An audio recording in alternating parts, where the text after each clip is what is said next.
স্বাগত খেলা যোগে আপনাদের সাথে আছি খালিদ জামিল। ক্রিস্টিয়ানো রোনালদোর পর্তুগাল বিশ্বকাপ থেকে বাদ পড়ার পর তার দলের সম্ভাব্য কোয়ার্টার ফাইনাল ম্যাচ টিকেটের প্রাইস নেমে গিয়েছিল অর্ধেকে। স্বাগতিক দেশ ইউএস এর সাথে তাদের খেলা পড়ার কথা ছিল, তবে যুক্তরাষ্ট্র কোয়ালিফাই করতে পারেনি কোয়ার্টারে।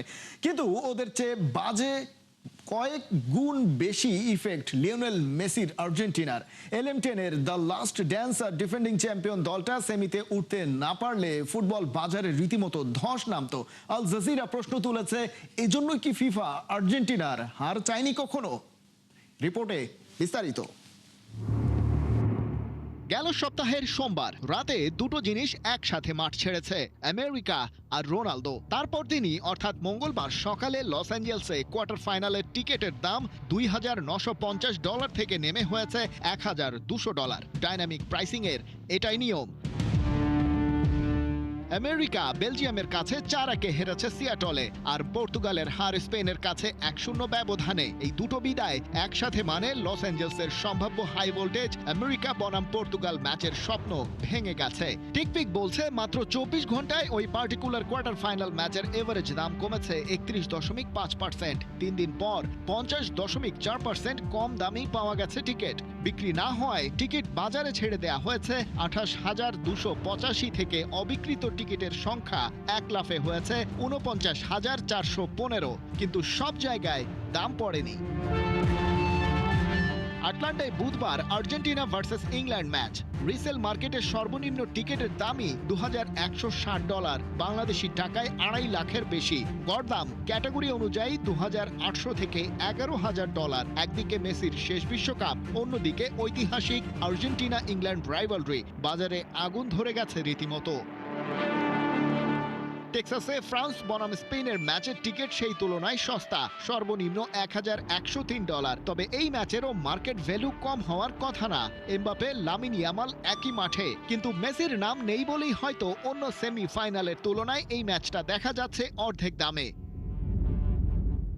নিউ জার্সির মেট লাইফে ফাইনাল 19 জুলাই, $7,380। ক্যাটাগরি 1 মানে সামনের সারিতে $19,995 থেকে $32,970। ট্রফি লাউঞ্জের এক একটা হসপিটালিটি প্যাকেজ $34,500। রিসেল মার্কেটে সাধারণ সিটের দাম $5,500 থেকে $25,000।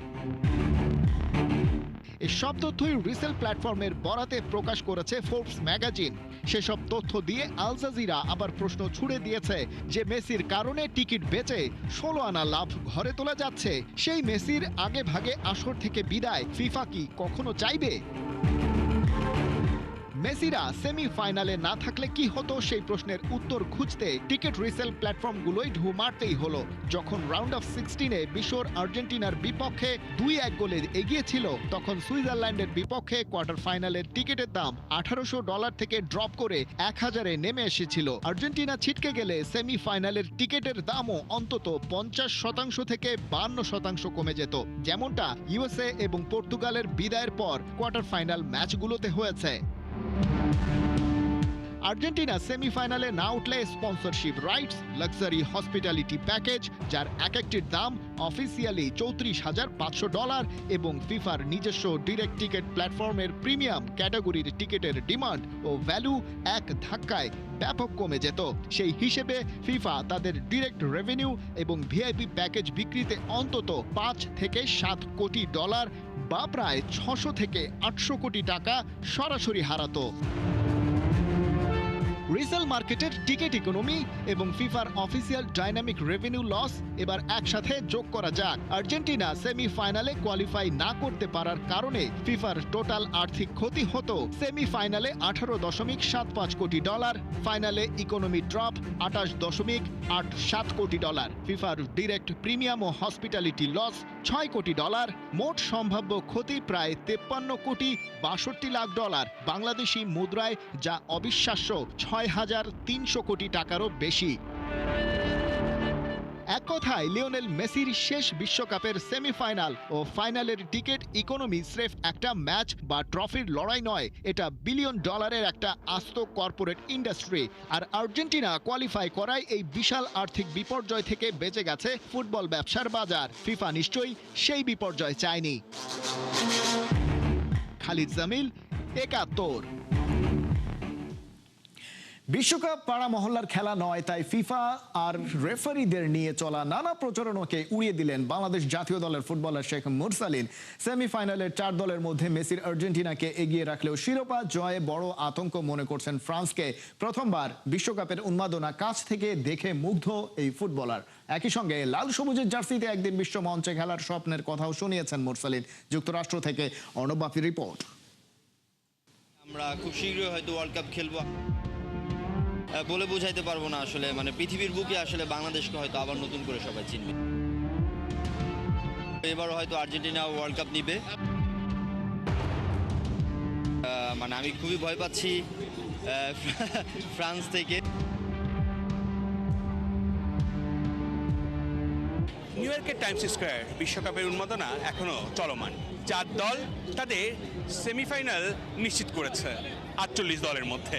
আর এই বিশ্বকাপের উন্মাদনা গায়ে মাখতেই বাংলাদেশ থেকে কিন্তু ইউএসএতে শেখ মুরসালিন, বাংলাদেশ ফুটবল দলের তরুণ তুর্কি, যার উপর আগামীর ভরসা।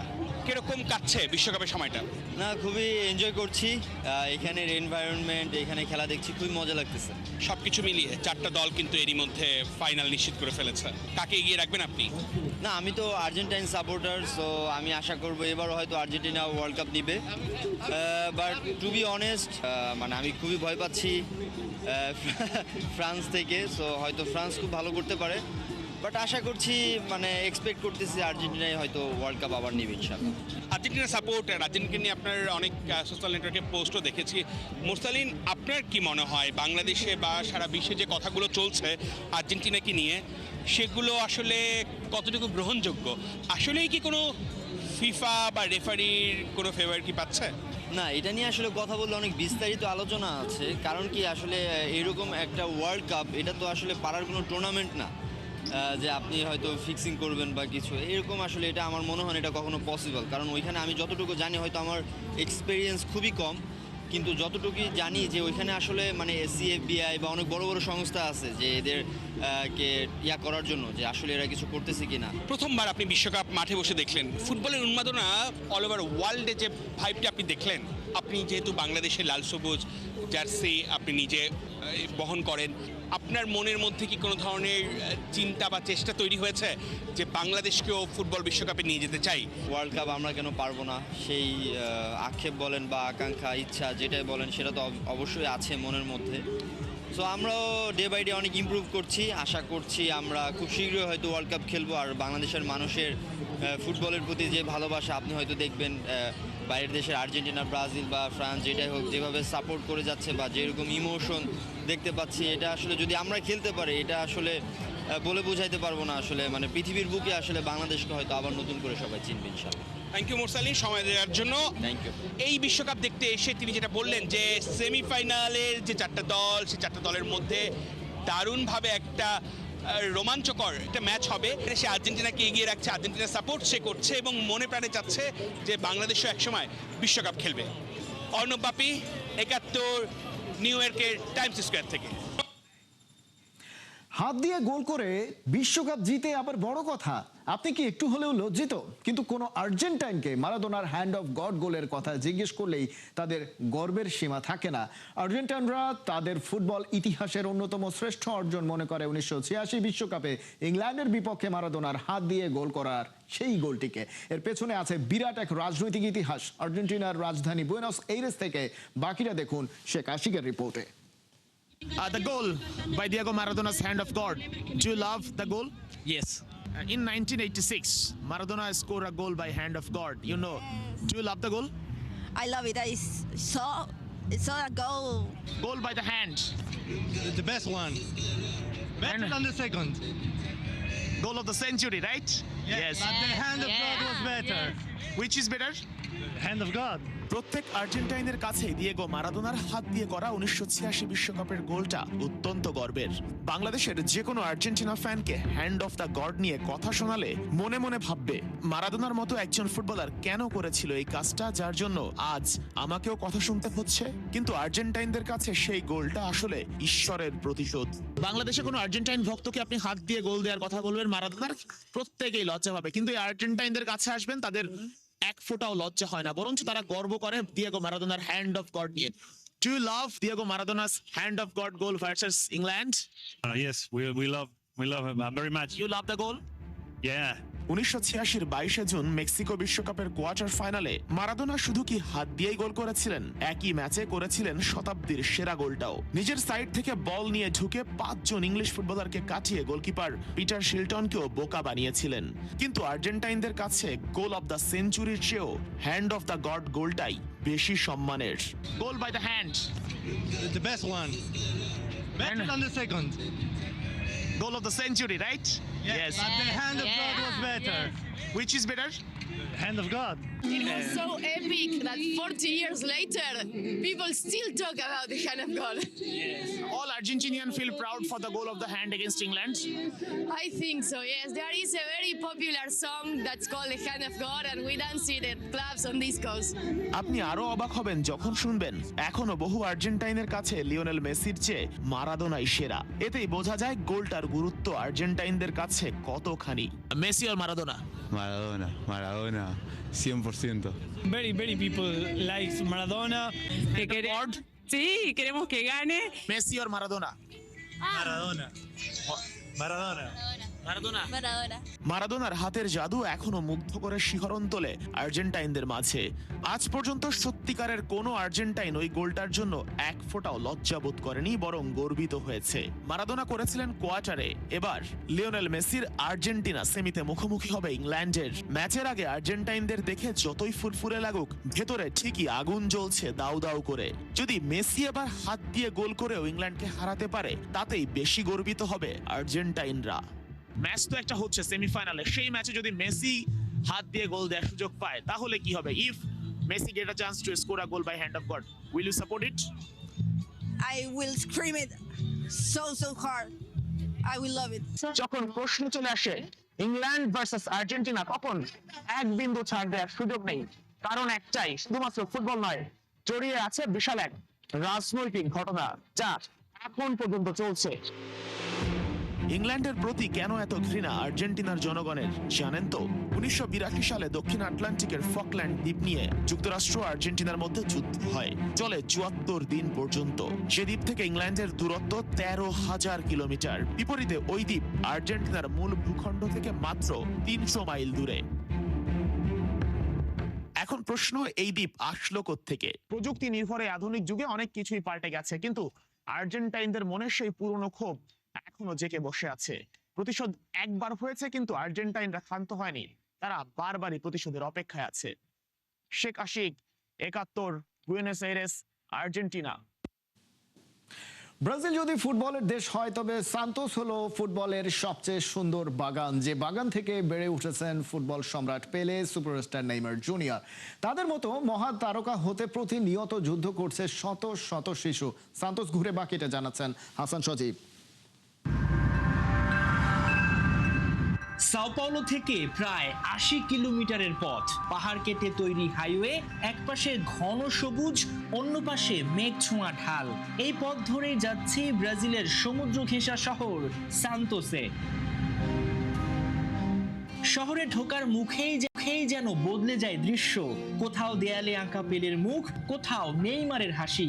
আর কিছু দূর এগোতেই চোখে পড়ে সেই একাডেমি, যেখানে একসময় ছোট্ট এক ছেলেও ঠিক এভাবে বল পায়ে স্বপ্ন দেখতে শিখেছিল। আজ পৃথিবী তাকে চেনে নেইমার জুনিয়র নামে। এই শহরে ঢুকেই মনে হয় ব্রাজিল যদি ফুটবলের দেশ হয়, তাহলে সান্তোস তার সবচেয়ে সুন্দর ফুটবলের বাগান। এখানেই প্রতিদিন জন্ম নেয় নতুন নতুন স্বপ্ন।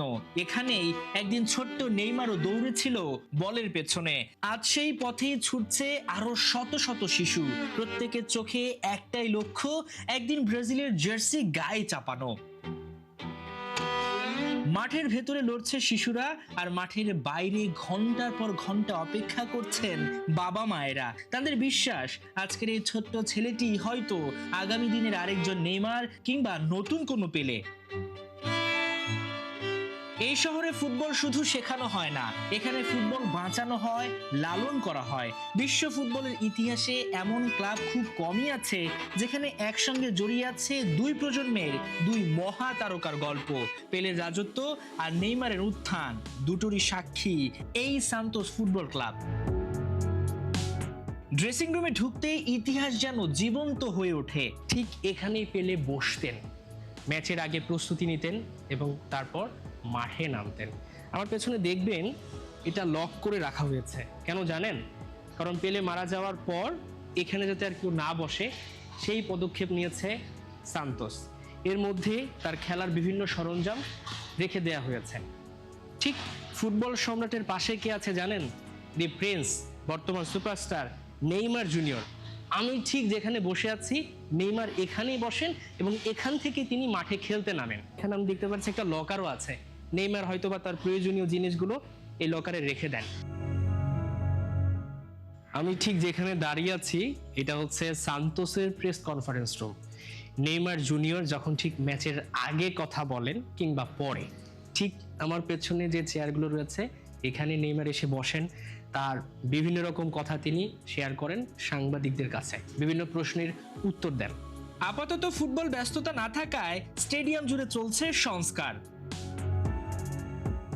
এখানেই বসেন ফুটবলারদের পরিবারের সদস্যরা, আর এই বেঞ্চ থেকে কোচের নির্দেশ শুনে মাঠে নামেন তারকারা। সবকিছু মিলিয়ে যেন ফুটবলেরই এক জীবন্ত বিশ্ববিদ্যালয় সান্তোস। সান্তোসে শিশুরা শুধু ফুটবল খেলে না, তারা স্বপ্ন দেখে। পরিবার শুধু সন্তানকে মাঠে আনে না, ভবিষ্যতের জন্য প্রার্থনাও করে। আর সেই স্বপ্ন, সেই পরিশ্রম, সেই সংস্কৃতি যুগে যুগে পৃথিবীকে উপহার দিয়েছে পেলে, নেইমারের মতো কিংবদন্তি। হয়তো এই মুহূর্তেও এই শহরের কোনো ছোট্ট মাঠে জন্ম নিচ্ছে বিশ্ব ফুটবলের পরবর্তী মহাতারকা। হাসান সজীব, ৭১, সান্তোস, সাও পাওলো, ব্রাজিল। 40 বছর ধরে চলছে রাইভালরি, তবু যেন এর রেশ কাটছে না। আর্জেন্টিনা বনাম ইংল্যান্ড ম্যাচটা শুধু সেমিফাইনাল না, দুদেশের সম্মান রক্ষার লড়াইও বলা হয়। মেসিদের হারিয়ে প্রতিশোধ নিতে চাইবে ইংলিশরা, আর আলবি সেলেস্তেরা চায় টাইটেল ধরে রাখতে। দুই দেশের এই লড়াইটা শুরু হয়েছিল 4 দশক আগে, এর শেষ হয়তো কখনোই হবে না। আবু নাইমের রিপোর্টে বিস্তারিত। যুদ্ধের ময়দান বদলায় স্মৃতি না। 1982 থেকে 2026 ইংল্যান্ড বনাম আর্জেন্টিনার মধ্যকার যে লড়াইটা শুরু হয়েছিল তা এখনো চলমান। কখনো তা এসেছে প্রকাশ্যে, কখনো বা রয়ে গেছে গোপনে, তা দেখাই যায়নি। ঠিক যেন ভরদুপুরে যেভাবে ছড়ায় দাবানলের লেলিহান শিখা। সাল 1982, ফকল্যান্ড যুদ্ধের কথা নিশ্চয়ই শুনে থাকবেন। একটা দ্বীপের জন্য আর্জেন্টিনা আর ইংল্যান্ড নামে রক্তক্ষয়ী যুদ্ধে ব্রিটেনের সাথে সেবার পেরে না উঠলেও লাতিনের দেশটি আর হাল ছাড়েনি। 4 বছর পর ফুটবল বিশ্বকাপ নামে সেই যুদ্ধ আবার শুরু, আর সেখানে মওকা বুঝে মারাদোনা নেন প্রতিশোধ। পায়ের খেলায় হাত দিয়ে গোল করে বলেন এটা ঈশ্বরের হাতের ছোঁয়া। কিন্তু ব্যাপারটা তো তা নয়, মারাদোনা নিজেই করেছিলেন সে গোল। ফকল্যান্ডে জমি হারিয়ে বিশ্বকাপ জিতে সেই শোধ নিয়েছিল কিনা মারাদোনারা কে জানে। ইংল্যান্ড বনাম আর্জেন্টিনার রাইভালরির শুরুটা ফকল্যান্ড দখল নিয়ে হলেও 86 বিশ্বকাপটা ছিল আগুনে ঘি ঢালার মতো। চোখের সামনে নিজ দলকে এভাবে প্রতারণার শিকার হতে দেখে ইংলিশ সমর্থকদের মনে যে রাগক্ষোভ তৈরি হয়েছিল তা কখনো নেভেনি। আর পরিসংখ্যানের দিকে তাকালে আরও স্পষ্ট হয় ইংল্যান্ড বরাবরই ডমিনেট করতে চেয়েছে, আর আলবি সেলিস্তারা সেটা মুখ বুজে সহ্য করেছে। হেড টু হেডে মোক্ষম জবাব দিতে পারেনি মারাদোনা মেসিরা। ফকল্যান্ড 86 কোয়ার্টার ফাইনালেও শেষ হয়নি এ যুদ্ধ। সময় বুঝে ঠিক দাবানলের মতো ছড়িয়ে পড়ে দুনিয়া জুড়ে। যেখানে আর্জেন্টিনার সমর্থন হয় সেখানে কেউ না কেউ ইংল্যান্ডের পক্ষ নেয়। হাত দিয়ে দেওয়া সেই গোলেরও ব্যাখ্যা চাওয়া হয়। আলোচনার টেবিলে ইংল্যান্ড আর্জেন্টিনার রাইভালরি কখনো শেষ হবে না, বেঁচে আছে এখনো। 40 বছর পর সেই এক ম্যাচকে ঘিরে দুই দলের যেমন সতর্কতা, তেমনি ফিফারও আছে বাড়তি কনসার্ন। ইংল্যান্ড আর্জেন্টিনা ম্যাচকে ঘিরে জোরদার করা হয়েছে নিরাপত্তা, বাড়ানো হয়েছে জনবল। ইংলিশ নিউজ পেপারগুলো এই লড়াইকে নিয়ে গেছে ভিন্ন মাত্রায়। দ্য গার্ডিয়ান মনে করিয়ে দিয়েছে পুরনো স্মৃতি। ইংলিশ দর্শকরা এই ম্যাচের জন্য গ্যালারিতে গলা ফাটাবে এমন সুরে যা এর আগে কখনোই করেনি। তবে খবরের গল্প বলতে এককাঠি সরেস দ্য সান। সুইজারল্যান্ড ম্যাচে রেফারি বাড়তি সুবিধা দিয়েছে আর্জেন্টিনাকে, এমন দাবিও করেছে ওরা। মাঠ আর মাঠের বাইরে দুই দিকেই ওরা শানাচ্ছে কঠিন আক্রমণ। শুধু ফাইনাল কনফার্ম না, আর্জেন্টিনাকে হারিয়ে একটা প্রতিশোধ নেওয়ারও বড় সুযোগ আসন্ন সেমিফাইনালে। লিওনেল মেসির শেষ বিশ্বকাপ, শেষটা শিরোপা জয় দিয়ে রাঙানোর যে স্বপ্ন তা ভেঙে গেলে আর্জেন্টাইনদের তো সবচেয়ে বেশি পড়াবে। আর সেই পথ ধরে আসতে পারে ইংল্যান্ডের দ্বিতীয় শিরোপা।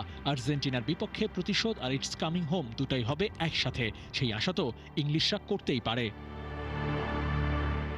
আবু নাইম, ৭১। এই ছিল এখনকার খেলা যোগে। সরাসরি সংবাদ আর অনুষ্ঠান দেখতে চোখ রাখুন ৭১-এর ফেসবুক পেজে এবং সাবস্ক্রাইব করুন ৭১-এর ইউটিউব চ্যানেল। ৭১-এর সাথে থাকুন।